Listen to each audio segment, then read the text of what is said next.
Hello friends, welcome to my channel once again. আমাদের চলছিল important maths question, যার আমি একটা অলরেডি পার্ট ওয়ানের একটা ভিডিও আপলোড করেছি। আজকেরটা হচ্ছে পার্ট টু এর ভিডিও। আর এই ম্যাথস কোশ্চেনগুলো মানে বিভিন্ন রেলের এনটিপিসি বা গ্রুপ ডি বা আইসিডিএস বা যে কোনো এক্সামের ক্ষেত্রে বা পিএসসি ক্লার্কশিপ যে কোনো এক্সামের ক্ষেত্রে খুবই ইম্পর্টেন্ট।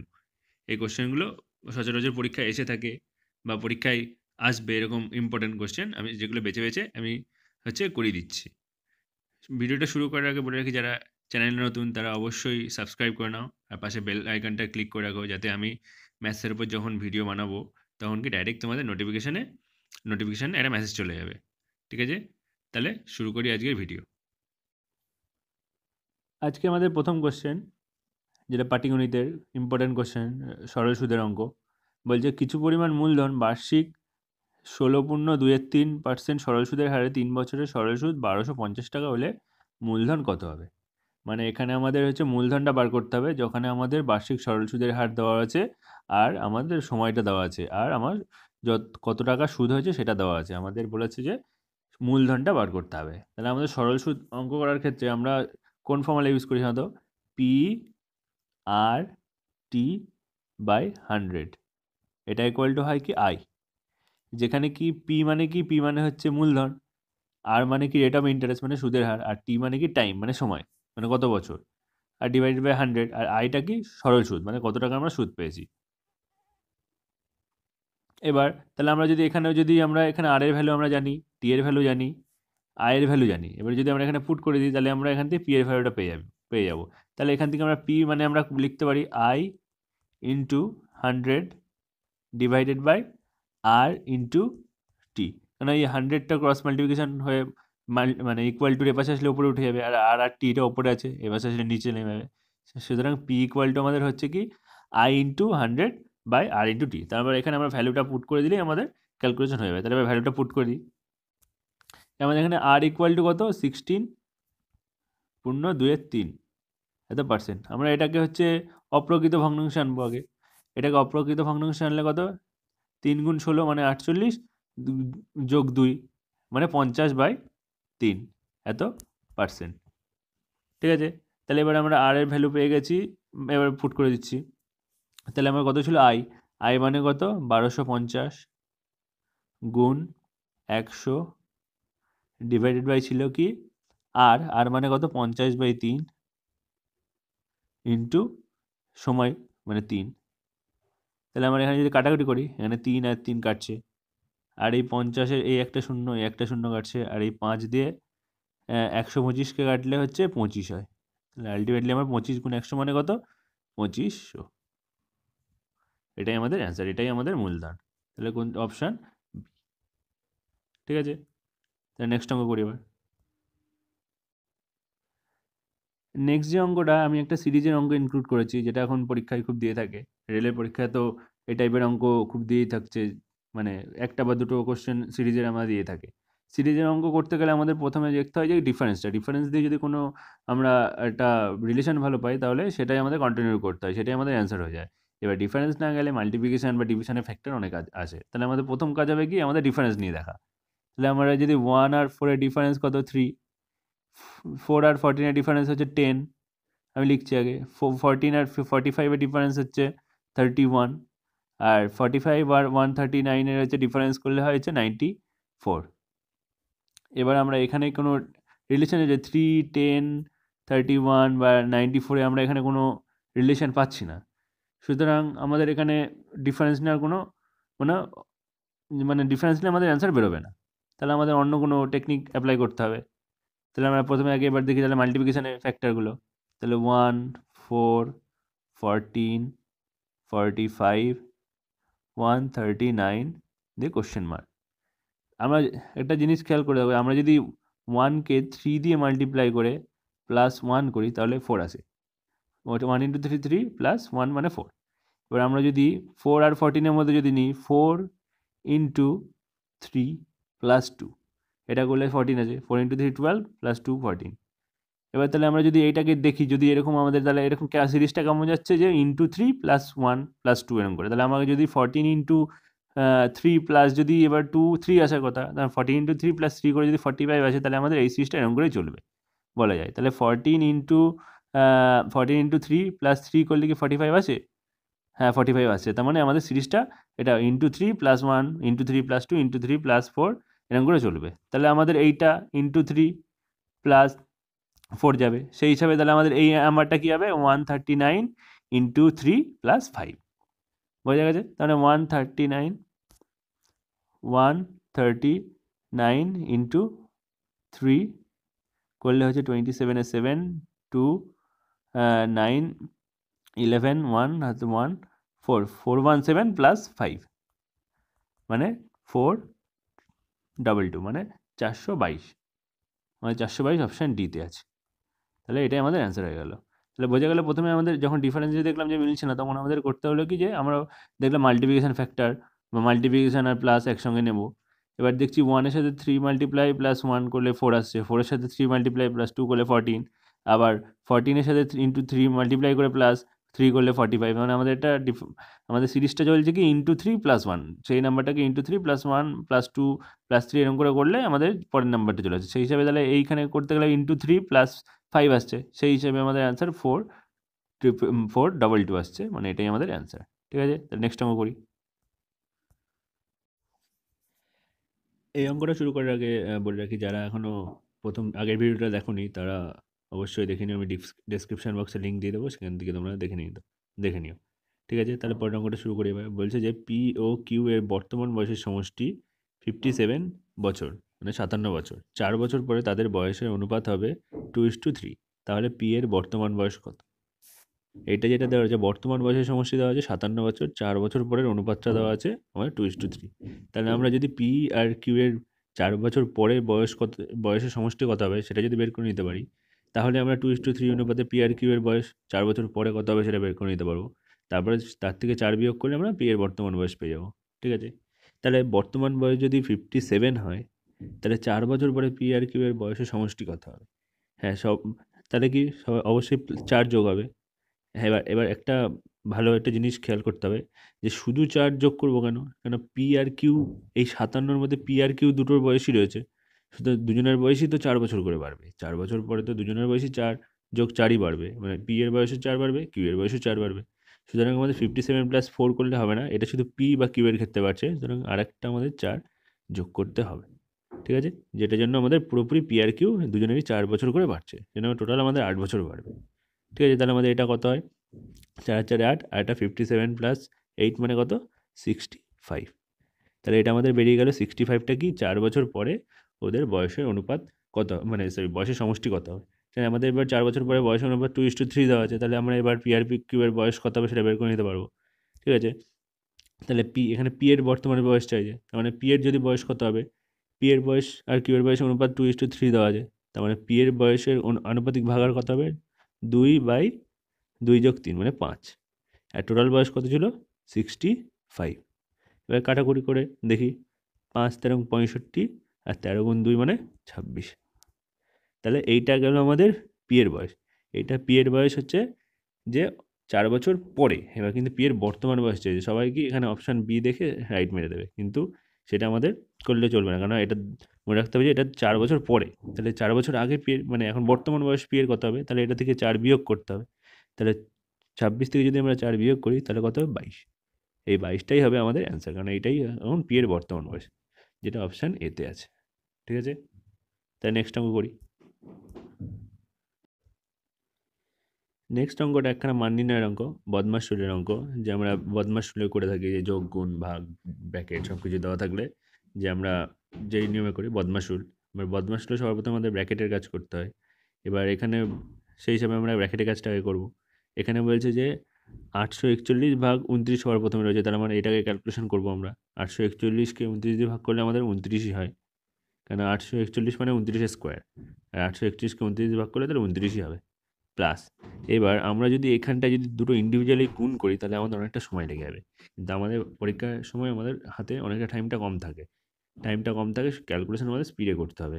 সুতরাং আমাদের এখানে করবে দুটোর মধ্যেই, মানে দেখা যাচ্ছে যে 5 গুণ আছে, এটা 34-এর সাথে 5 আর এটা হচ্ছে 23-এর সাথে 5।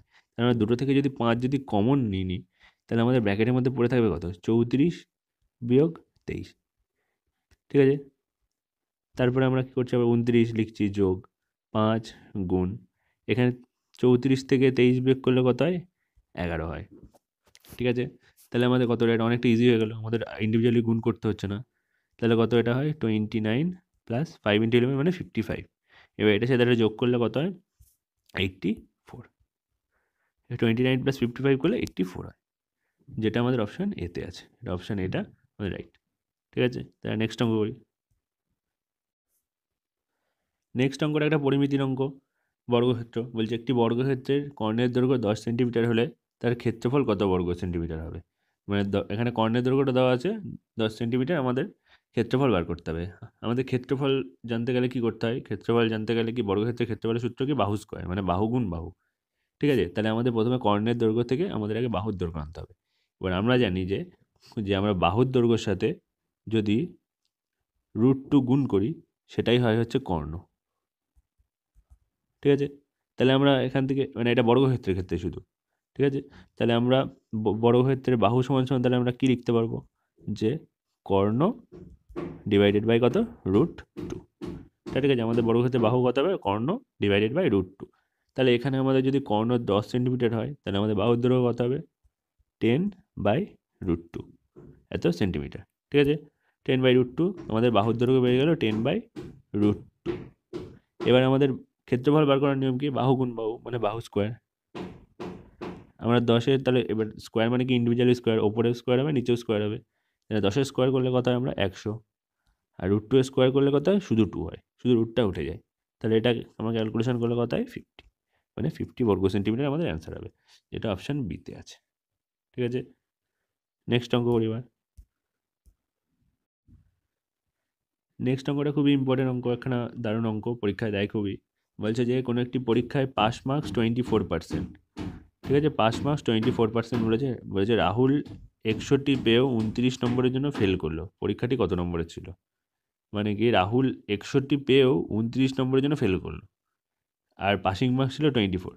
তার মানে আমরা যদি বলি যে রাহুলকে পাস করার জন্য কত মার্কস আরও বেশি পেতে হতো, 29 মার্কস। তাহলে আমাদের রাহুল যদি 61 পেয়ে যদি 29 জন্য ফেল করে, তাহলে পাস মার্কস কত, তাহলে আমরা ক্যালকুলেশন কী করে করবো। রাহুল 61 পেয়েছে, কিন্তু রাহুলের পাস করার জন্য আরও 29 নম্বর বেশি লাগবে, 29 নম্বরের জন্য ফেল করেছে, তার মানে পাস মার্কস আমাদের আরও 29 যোগ করতে হবে। এটা যোগ করলে কত হয়, 90, ঠিক আছে। তাহলে আমরা বলতে পারি তো এই যে 24% মার্কস যেটা বলেছে পাস মার্কস, এই 24%ই সমান সমান 90, কারণ 24% পেলেই তো কেউ পাস করবে বলেছে। তাহলে এবার রাহুল হচ্ছে, তাহলে যদি 90 পেতো তাহলে পাস করে যেত। তাহলে আমরা বলতে পারি যে 24% সমান সমান 90। তাহলে আমাদের পরীক্ষাটা কত নম্বর, মানে আমাদের পরীক্ষাটা হ্যাঁ তো 100, আমরা শতকরার অঙ্কে 100 ধরেই করি, তার মানে 100% সমান সমান কত, এটা বের করলে হয়ে যাবে। আমরা করি তাহলে এবার, তাহলে আমাদের 24% সমান সমান 90 বেরোলো। তাহলে আমাদের 100% সমান সমান কত বের করব, তাহলে 100% মানে কত, 90 ইন্টু 100 ডিভাইডেড বাই 24টা হয়ে যাবে, ঠিক আছে। তাহলে এবার ক্যালকুলেশন করি, এটাকে যদি আমরা 6 দিয়ে করি 4, আর এটাকে যদি 6 দিয়ে করি 15, আর এটাকে 4 দিয়ে করলে 25, 25 গুণ 15 করলে হয় হচ্ছে 375, 25 গুণ 15 করলে 375 হয়, যেটা আমাদের অপশান এতে আছে, অপশান এটাই আমাদের রাইট আনসার। তাহলে আবার প্রথমে কি, পাস মার্কস 24%, রাহুল 61 পেয়েও 29 নম্বরের জন্য ফেল করলো। তাহলে রাহুলকে পাস করতে গেলে কত, 29 নম্বর বেশি পেতে হতো 61 থেকেও। তাহলে পাস মার্কস কত, এই দুটো যোগ, মানে 90 হচ্ছে পাস মার্কস। তাহলে পাস মার্কস মানে 24% বলে দিয়েছে, তাহলে 24% সমান সমান 90 আমরা বলতে পারি। তাহলে আমরা 100% মানে কত, সেটা যেটা বের করবো সেটাই আমাদের অ্যান্সার, ঠিক আছে। সেটা বের করে 375 অ্যান্সার বেরোচ্ছে, অপশান এ, ঠিক আছে। নেক্সট অঙ্ক করি। নেক্সট অঙ্কটা খুব ভালো অঙ্ক, এটা ত্রিভুজের অঙ্ক, একখানা ত্রিভুজের জাস্ট এটা অনুপাতের অঙ্ক, যার মধ্যে ত্রিভুজ দিয়ে দিচ্ছে। বলছে যে একটা ত্রিভুজের 3টি কোণের অনুপাত 2:3:5 হলে ছোট কোণটির মান কত, এখানে শুধু ছোট কোণটির মান চেয়েছে। তাহলে আমরা অনুপাত, মানে আমরা যখন দেওয়া থাকে তখন কি, আমরা যদি 3টে সমষ্টি যদি দেওয়া থাকে বা আমরা পেয়ে যাই, তাহলে কি আমরা অনুপাতে 3টেকে আমরা ভাগ করে নিতে পারবো, ঠিক আছে। তাহলে আমরা কি জানি, একটা ত্রিভুজের 3টে কোণের হচ্ছে সমষ্টি কত, আমরা 3টে কোণের সমষ্টি জানি আমরা 180 ডিগ্রি, ঠিক আছে, 180 ডিগ্রি আমরা জানি। এবার বলছে ছোটো কোণটির মান চেয়েছে, ছোটো কোণটির মান কত, 2 ছোটো, 3 ছোটো না 5 ছোটো, আমরা সবাই জানি 2 ছোটো। তার মানে এই 2 এর যে আনুপাতিক ভাগার হবে সেটাই ছোট কোণটা হবে। তাহলে সেটার আনুপাতিক ভাগার কত? 2। আমরা নিচে লিখবো কি এই 3 টের যোগফল 5 আর 3 8 আর 2 10। এবার এটা ক্যালকুলেশন করে যেটা হবে সেটা অ্যান্সার। এই 0 কাটছে এবং 18 দোকানে 36, 36 গিয়ে আমাদের অ্যান্সার অপশান বি। অপশান আমাদের বি হচ্ছে। ঠিক আছে, তাহলে আমাদের কি আমরা ত্রিভুজে জানি 3টে কোণের সমষ্টি কত? 180 ডিগ্রি। এবার এটার মধ্যে যখন ভাগ করব, এবার ছোটো কোণটা মানে কি 2/3 যোগফল 2/2 + 3 + 5 মানে 10। এবার কাটাকুটি করে যেটা হলো সেটাই আমাদের ছোটো কোণটা। যদি বলতো বড় কোণটা মান বের করতো তখন এই 2 এর জায়গায় আমরা 5 লিখতাম, দিয়ে ক্যালকুলেশন করে যেটা হতো সেটা। আর যদি বলতো মিডিল মানে মাঝারি কোণটা কোনটা, তাহলে এই 5 এর জায়গায় 3 লিখতাম, যেটা হতো সেটা আমাদের আনসার। ঠিক আছে, তাহলে নেক্সট অঙ্ক করি। এইটা হচ্ছে আজকে শেষ অঙ্ক আর সবচেয়ে ইম্পর্টেন্ট অঙ্ক। এই টাইপের অঙ্ক পরীক্ষায় খুবই দিয়ে থাকে। এই টাইপের অঙ্ক আমি আগে চক্রবৃদ্ধি সুদের যখন ভিডিও আপলোড করেছিলাম তখন আমি অলরেডি ওখানে করে দিয়েছি এরকম টাইপ। প্রত্যেকটা টাইপের আমি সরল সুদ বা চক্রবৃদ্ধি সুদের অঙ্ক আমি করে দিয়েছি। যারা দেখোনি তারা ওখান থেকে দেখে নিতে পারো, বা আমি এখন করে দিচ্ছি সেখান থেকে তোমরা দেখতে পারো। ঠিক আছে, তাহলে বলেছে কি কিছু পরিমাণ টাকা চক্রবৃদ্ধি সুদের হারে 4 বছরে 5 গুণ হয়ে যায়, মানে 4 বছরে 5 গুণ হয়ে যায়, তাহলে ওই টাকা কত বছরে 25 গুণ হবে? ঠিক আছে, এইটা নিয়ম মনে রাখার একটা ফর্মুলা আছে, যেটা ফর্মুলাটা হচ্ছে কি a⁴1/t1 = b⁴1/t2। এটা হচ্ছে এটার ফর্মুলা। এই ফর্মুলাটা জানলে অঙ্কটা জাস্ট 10 থেকে 15 সেকেন্ডের মধ্যে হয়ে যাবে। যেখানে এটা কি, এটা হচ্ছে যে কত গুণ হয়ে যাচ্ছে, আর এই t1টা কি ওই কত বছরে, মানে এই হিসাবে এখানে আমাদের a হচ্ছে 5 আর t1 হচ্ছে 4। ঠিক আছে, মানে এ আর বি কি মানে কত গুণ হয়ে যাচ্ছে সেই বোঝাচ্ছে, সেই সংখ্যাটা বোঝাচ্ছে, মানে কত গুণ হয়ে যাচ্ছে, যদি বলে 5 গুণ হয়ে যাচ্ছে বা 10 গুণ হয়ে যাচ্ছে। আর t1টা কি, মানে এই এ গুণ হচ্ছে কত বছরে, সেটা হচ্ছে t1। এবার বিটা কি, আমাদের বি হচ্ছে কত গুণ হয়ে যাচ্ছে সেটা। পরবর্তীকালে এখানে যেহেতু 25 গুণ বলছে, তার মানে বি এখানে 25 হবে। আর টি2, আমার এই টি2টা বার করতে হবে, মানে কত বছরে আমাদের বলেছে বার করতে হবে। ঠিক আছে, তাহলে আমাদের ফর্মুলাটা কি a⁴1/t1 = b⁴1/t2। ঠিক আছে, আমরা এখানে ভ্যালু যদি এবার বসিয়ে দিই তাহলে কী পাবো? a⁴1/t1, এ মানে কত? এ মানে বলেছি 5 গুণ, মানে 5 টু দি পাওয়ার হচ্ছে b1, সরি 1/t1, 1/t1 মানে 1/4 ইকুয়াল টু বলেছে কত বছরে 25 গুণ হবে, মানে বি হচ্ছে কত 25। ঠিক আছে, তাহলে 1/t2, এই 1/t2 মানে আমাদের t2টা বার করতে হবে। তাহলে আমরা এটা এখান থেকে লিখতে পারি তো 5 to the power 1/4 equal to এই 25কে লিখতে পারি তো 5 স্কোয়ার। তাহলে আমরা লিখতে পারি যে 25কে 5 স্কোয়ার। তাহলে এই যে 5-এর যে স্কোয়ারটা, এই 2টাই তো এই পাওয়ারের সাথে গুণ হয়ে যাবে, কারণ আমি আগের দিনে একটা অঙ্ক করেছিলাম পার্ট 1-এর ভিডিওটায়, যেটা কি বলেছিলাম যে পাওয়ারগুলো যখন মানে ব্র্যাকেটের বাইরে থাকবে তখন গুণ থাকবে, তখন গুণ হয়ে যাবে। তাহলে আমাদের এখানে 2 আসছে এটা পাওয়ার, আর এখানে 1/t2, তার মানে গুণ হয়ে যাবে, তার মানে আমাদের আলটিমেটলি হবে 2/t2। ঠিক আছে, এবার যখন আমাদের বেস সেম থাকবে, মানে দুটোতেই 5 আছে, তখন আমরা কি এই পাওয়ার দুটোকে বলতে পারবো যে আমরা সমান। ঠিক আছে, তাহলে আমরা বলতে পারবো যে 1/4 = 2/t2। তাহলে আমরা বলতে পারবো যে 1/4 = 2/t2। তাহলে আমরা ক্রস মাল্টিপ্লিকেশন করলে আমরা এখান থেকে t2টা উপরে উঠে যাচ্ছে, আর 4টা এই পাশে গুণ হয়ে যাচ্ছে, তার মানে 2 × 4 মানে 8। আমাদের 8টাই উত্তর হয়ে যাবে, অপশান ডি। ঠিক আছে, এটাই আমাদের অঙ্ক ছিল। এটা খুবই ইম্পর্টেন্ট অঙ্ক, আর পরীক্ষায় অনেকবার এসে থাকে, এসেছে, আর খুবই পরীক্ষা এসে থাকে, রেলের পরীক্ষায় খুবই এই অঙ্কটা খুবই ইম্পর্টেন্ট অঙ্ক। আর যারা দেখোনি, আমি ডেসক্রিপশন বক্সে লিঙ্ক দিয়ে দেবো আমার সরল সুদ বা চক্রবৃদ্ধি সুদের অঙ্কগুলো, ওখান থেকে তোমরা দেখে নিতে পারো।